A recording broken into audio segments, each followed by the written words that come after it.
판문점 평양선언 전면 즉각 이행하라! 되살려라! 이행하라!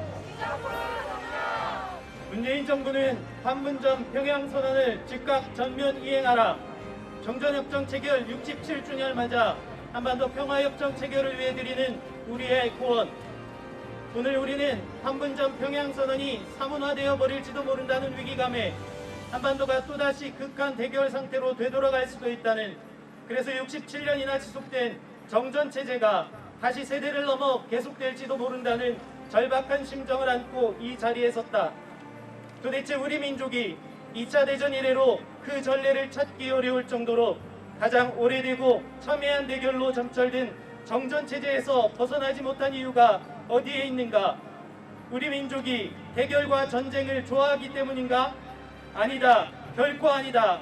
그 이유는 오로지 한반도와 동북아에서 패권 연장과 현상 유지를 위해 정전체제를 틀어주고 평화협정 체결을 가로막고 있는 미국 때문이다. 이로 인해 역사적인 싱가포르 성명도 사장될 위기를 맞고 있고 북미 관계도 장기간의 교착 상태에서 벗어나지 못하고 있는 것이다. 정전협정 폐기와 평화협정 체결의 길이 험난할수록 판문점 평양선언 이행의 고삐를 바짝 당겨 싱가포르 성명 이행을 다그치고 정전협정 폐기와 평화협정 체결의 돌파구를 열어야 할 책무가 문재인 정부에 있다. 판문점 선언은 남북이 최초로 한반도 평화협정 체결을 천명한 우리 민족의 평화 염원을 담아낸 문건이다. 싱가포르 선언도 항구적인 한반도 평화체제 구축을 천명하고 있다. 그런데도 미국과 수구 세력의 눈치를 보며 대북 전단 살포를 막지 않은 문재인 정부의 무능이 개성공단 재개, 금강산 관광 재개, 남북철도 연결 등의 판문점 선언 이행 과제를 국가와 민족 이익에 맞춰 이행하지 못한 문재인 정부의 무책임이 판문점 선언의 이행을 막다른 골목으로 가두고 있는 것이다. 다행히 최근에 다시 북미 대화가 재개될 조짐이 보여 한 줄기 서광이 비추고 있다. 그러나 북미 모두 대화 재개의 문턱을 높여놓고 있어 대화 재개의 전명이 밝지 않은 것이 사실이다. 이럴수록 문재인 정부의 주동적인 자세가 요구된다. 가장 합리적인 북미 대화의 재개 방안을 제시하는 한편으로 유엔 안보리와 미국의 독자적인 대북 제재에 맞서 판문점 평양선언을 적극 이행함으로써 민족과 국가의 주권과 이익을 지켜나가고 한반도 평화협정 체결의 길을 개척해야 한다. 문재인 정부가 북미 대화 재개를 촉진하기 위해서는 먼저 하노이 잠정합의안에 의거해야 한다. 트럼프 행정부는 여전히 영변 플러스 알파와 ICBM 리스트 제출, 포괄적인 핵개발 계획 신고와 사찰, 모든 핵 관련 활동 및 새로운 시설의 건설 중단 등 선 비핵화 입장을 고수하고 있고, 북한은 북한대로 하노이 잠정합의안의 폐기를 선언하고 대북 적대정 체계기와 체제 보장을 대화 재개의 조건으로 제시하고 있는 상황에서 북미가 대화를 재개하고 합의에 이를 수 있는 유일한 방안은 하노이 잠정합의안뿐이다. 나아가 하노이 잠정합의안은 싱가포르 선명의 전면 이행의 도약대가 되어 한반도 평화협정 체결과 대북 체제 보장을, 한반도의 완전한 비핵화를 담보해 줌으로써 북한의 이해도 미국의 이해도 모두 충족시켜 줄 수 있다.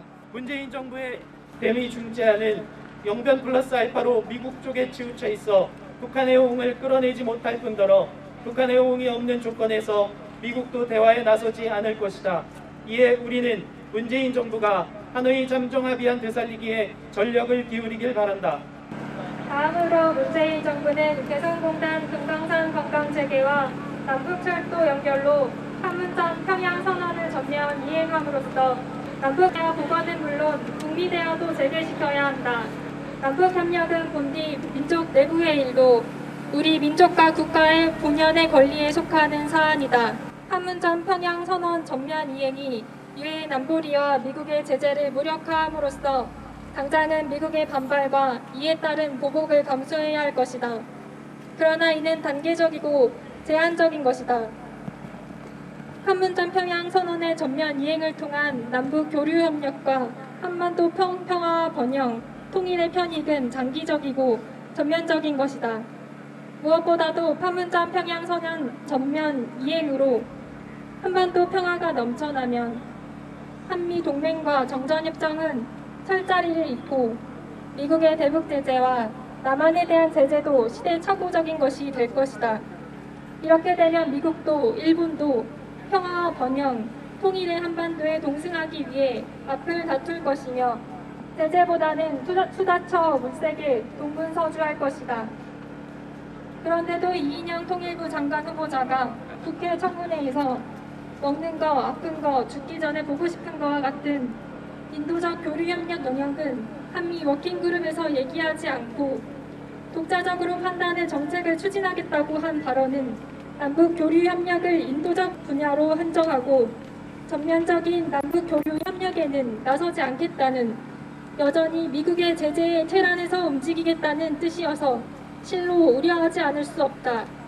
이런 소심한 행보로 불과 2년 남짓한 문재인 정부 임기 안에 어떻게 판문점 평양선언의 전면 이행으로 한반도 평화와 번영, 통일의 시대를 열겠는가. 여기에 더해 국방부와 청와대 안보실은 사드 패트리아 성능 개량을 통한 주한미군 MD 전력 증강과 한미일 MD와 동맹 구축을 획책 강조하는 데 있어 남북 북미 관계를 파탄낼 위험성을 높이고 있다. 여기에다 한미 국방부와 군의 의도대로 한미 연합 연습까지 재개된다면 남북 북미 대화는 완전히 물 건너가고 판문점 평양 선언과 싱가포르 성명은 한 시대의 유물로 전락하고 말 것이다. 이에 우리는 사드 패트리아 성능 개량과 한미 연합 연습 재개 기도를 중단할 것을 촉구한다. 격화되는 미중 대결과 코로나의 타격 속에서 마이너스 경제 성장을 거듭하고 있는 우리 경제가 출구를 찾을 수 있는 길은 한반도 평화와 남북 교류 협력의 전면화를 통한 공동 번영뿐이니 더욱 명백해지고 있다. 이에 판문점 평양선언이 국가와 민족의 생명줄이요 젖줄임을 아무리 강조해도 지나치지 않는다. 더 이상 실기하지 말고 판문점 평양선언의 전면 이행으로 정전협정 폐기하고 평화협정 체결로 나아가자. 열어라! 개성공단! 열어라! 금강산! 이어라! 남북철도! 불법사들 철거하라. 방위비 분담금 주지 말고 받아내자.